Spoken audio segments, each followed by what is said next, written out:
एक समय की बात है। एक गांव में सफेद साड़ी वाली चुड़ैल का आतंक था। चुड़ैल रात भर गांव में घूमती और गांव का जो भी आदमी उसे दिखाई देता उसे वो घायल कर देती। अरे कोई तो बचाओ, मर गया रे। एक रात हरिया अपने खेत से अपने घर लौट रहा था कि तभी अचानक उसके सामने चुड़ैल आ जाती है। अरे बाप रे, ये चुड़ैल कहाँ से आ गई? आज तो मैं गया काम से।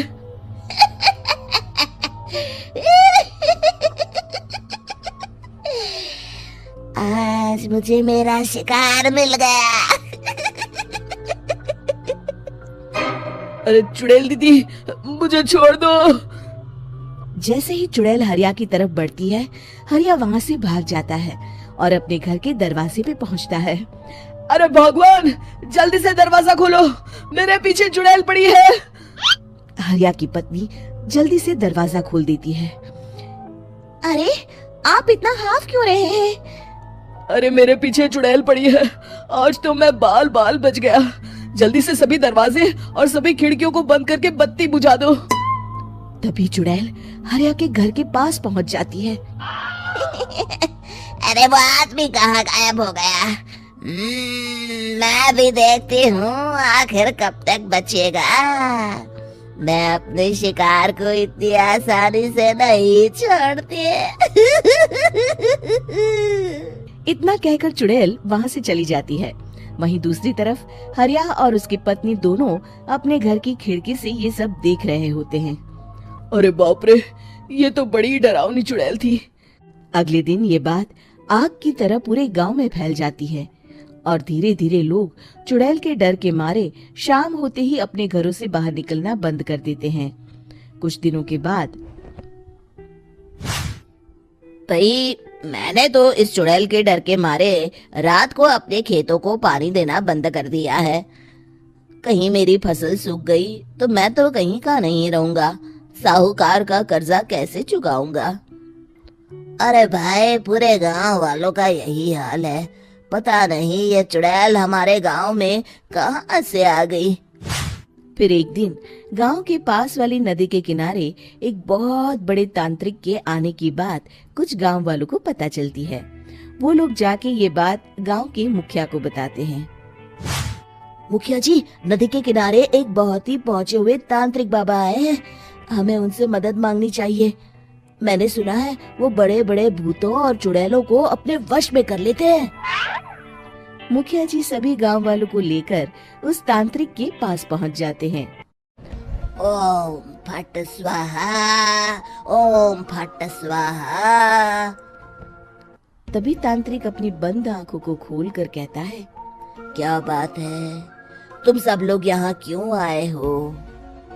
मुखिया जी उस तांत्रिक को सारी बात बता देते हैं। अच्छा, तो ये बात है। और तांत्रिक अपनी आंखों को बंद कर लेता है।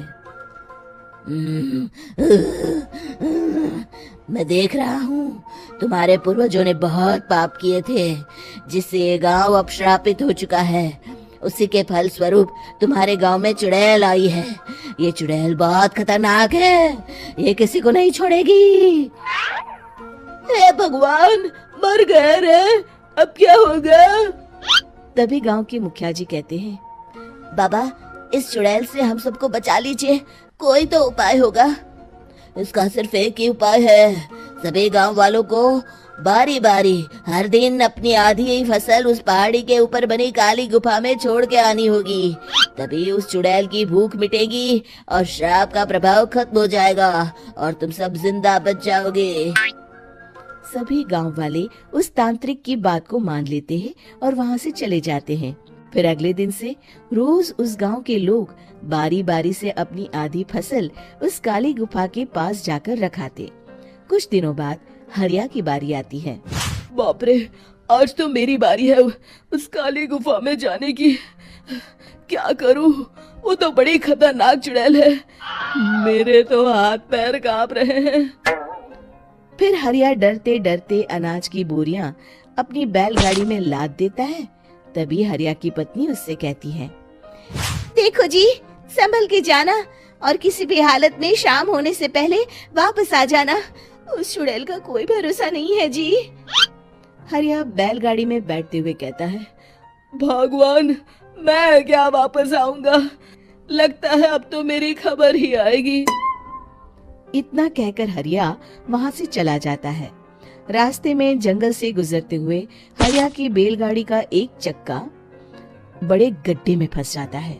हे भगवान, अब ये क्या मुसीबत है?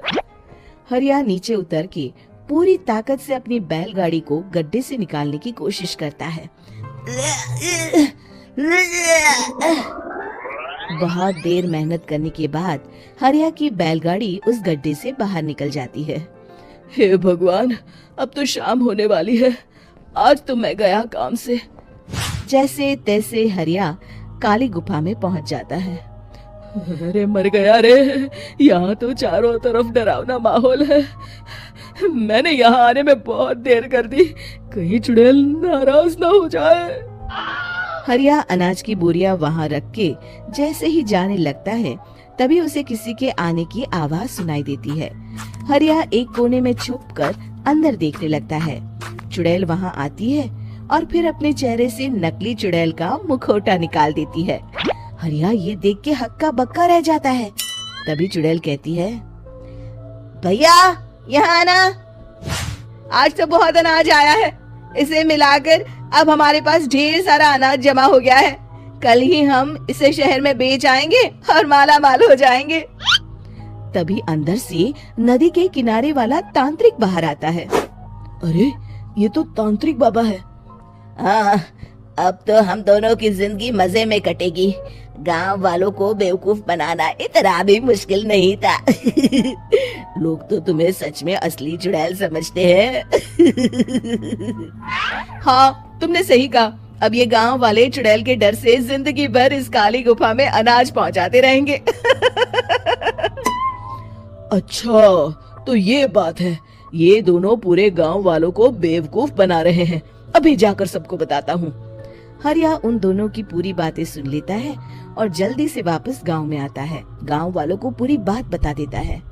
इससे पहले वो दोनों हमारा अनाज लेकर शहर जाए, हमें उन दोनों को पकड़ना होगा। उधर दूसरी तरफ नकली तांत्रिक और नकली चुड़ैल बनी औरत एक बड़ी गाड़ी में सारा अनाज लाद के वहां से निकलने की तैयारी कर रहे होते हैं। जल्दी करो, इससे पहले हमें कोई देख ले। हमें यहाँ से निकलना होगा। और तभी वो दोनों देखते हैं कि सामने से सभी गांव वाले अपने अपने हाथों में मशाल लेके आ रहे हैं। दोनों बुरी तरह डर जाते हैं। रुक जाओ, तुम दोनों का भांडा फूट चुका है। अरे मर गए रे, ये गांव वाले कहाँ से आ गए?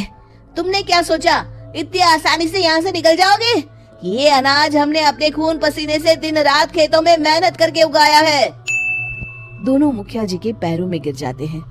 हमें माफ कर दीजिए, हम दोनों एक नंबर के कामचोर हैं। बिना मेहनत किए पैसे कमाना चाहते थे। हाँ, अब हम आगे से मेहनत मजदूरी करके पैसे कमाएंगे। हमें कुछ मत करना, हमें छोड़ दीजिए।